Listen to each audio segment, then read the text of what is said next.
અમદાવાદમાં સાબરમતી રિવરફ્રન્ટનું પાણી ખાલી કરાશે। વાસણા બેરેજના સમારકામ માટે પાણી ખાલી કરાશે। વાસણા બેરેજના 30માંથી 18 દરવાજા બદલવામાં આવશે।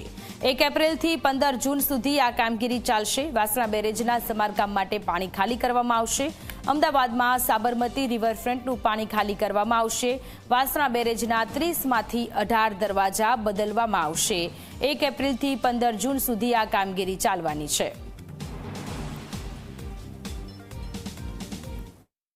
સાબરમતી નદીનું જે પાણી છે ફરી એકવાર ખાલી કરવામાં આવશે। આની જરૂર એટલા માટે પડી રહી છે કારણ કે વાસણા બેરેજના 30માંથી જે 18 દરવાજા છે એને સમારકામ કરવાની જરૂર છે અને 18 દરવાજા બદલવાની જરૂર છે।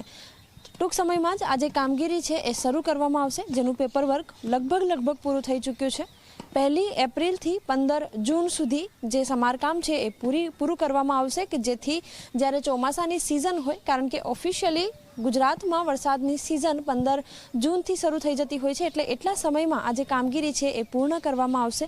એક તરફ વાસણા બેરેજનું સમારકામ શરૂ કરવામાં આવશે, ત્યારે બીજી તરફ જે સુભાષ બ્રિજ છે તેની પણ કામગીરી પૂરઝડપમાં આ સમય દરમિયાન કરવામાં આવશે કે જેથી જ્યારે પાણીનું વહેણ ફરીથી જ્યારે શરૂ થાય ત્યારે સમારકામ અથવા તો જે સુભાષ બ્રિજનું પણ જે બાંધકામ હશે એમાં પણ કોઈ મુશ્કેલી ન સર્જાય। કેમેરામેન ઉમેશ પરમાર સાથે સપના શર્મા, ઝી 24 કલાક, અમદાવાદ।